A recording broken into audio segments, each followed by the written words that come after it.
Alright, welcome to another geology homework video here. Here we're going to be looking at minerals and getting an understanding of what a mineral is, but also seeing what the difference between a mineral and a rock is.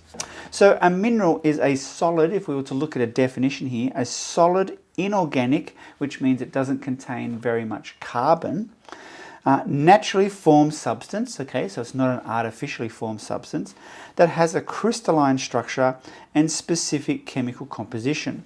So if we have a look at amethyst here, this is a very pretty crystal which a lot of people buy and purchase, and amethyst, as you can see here, has the features of a crystal. It's inorganic for a start. It has a definite crystal structure, which means it has a repeating 3D arrangement. Okay, and if we think of another crystal or an inorganic structure such as sodium chloride, and you can see a picture here of sodium chloride, it has a repeating crystalline structure. So the units of one sodium atom for one chlorine atom, and they're repeated throughout the whole crystal structure. And then it has a definite chemical composition. So its chemical formula is fixed.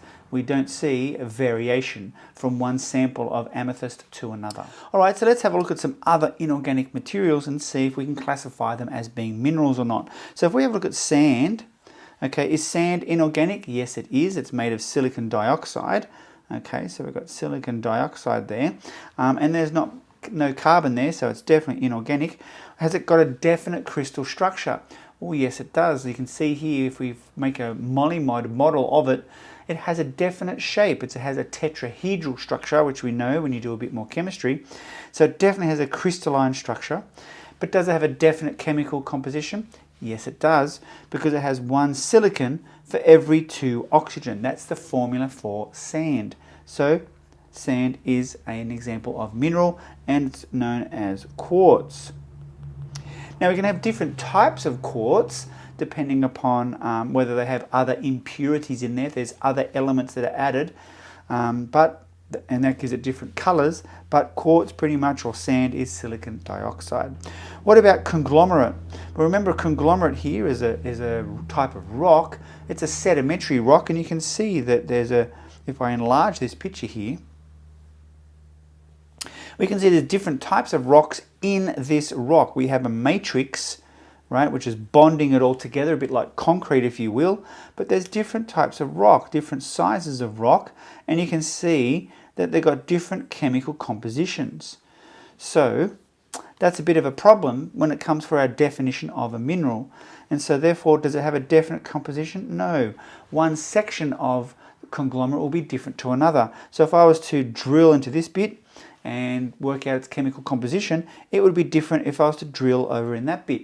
So since its chemical composition is different in different locations, it is not the same material, and it is not the same chemical composition. So it's not a mineral. Does it have a definite crystalline structure? Well, no, because conglomerate is made up of different types of rock, and they all have slightly different crystalline structures, so it is not definite throughout the whole material there. It changes from one sample to another. Yes, it is inorganic though. So conglomerate is not an example of a mineral, but it is a rock. So rocks are made up of a variety of minerals. And the confusing thing, which can be for when you first start studying this, is that depending upon the amount of different minerals in a rock, you will get different types of rocks. Okay, whereas a mineral, it's a little bit easier to describe because its chemical composition is the same, its crystal structure is the same. All right, let's have a look at another one. So what about this one here? This is known as feldspar. Okay, you can see here from this very complicated chemical formula that there's pretty much no carbon in it, so it is definitely inorganic. Does it have a definite crystalline structure? Yes, it does. And has it got a definite chemical composition? Yes, it does, and there it is right there. Okay, you can see that it has, this particular one has potassium, sodium, and calcium in there. They can change a little bit to give us a different type of feldspar. different colouring, etc., but it's still a feldspar. Now what I've done here is I've also put in the rock granite, which we tend to find a large proportion of feldspar in, and you can see this sort of creamy sort of colour, which is the feldspar. And so granite is made up of feldspar plus other minerals, and so this is a rock, whereas this is a mineral. So how do we organise minerals? If we've said that minerals are made up of these particular characteristic features, how do we determine one mineral from another? And you can see I've got lots of examples up here of different types of minerals. So there's our good old amethyst right there. Well, we look at the properties. So we can classify minerals based on their properties, their physical properties such as density, hardness, colour, fracture, luster, how shiny it is, cleavage patterns, okay, and then of course crystalline structure. So we can use our physical properties to classify minerals, or we can use chemical classes. So in other words, what are the compositions, what chemical elements are made up predominantly of this mineral?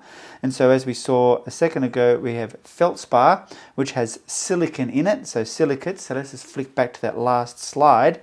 We can see that there's silicon there, and I'm just going to colour in the silicon. There's some silicon, there's some silicon, there's some silicon. So that's known as a silicate. And so we can say, okay, does it have silicon in it, therefore it's classified as a silicate mineral.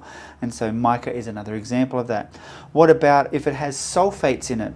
Well, if it has sulfates, then that's going to be such as gypsum rose, which is this one here. We're going to classify that as a sulfate.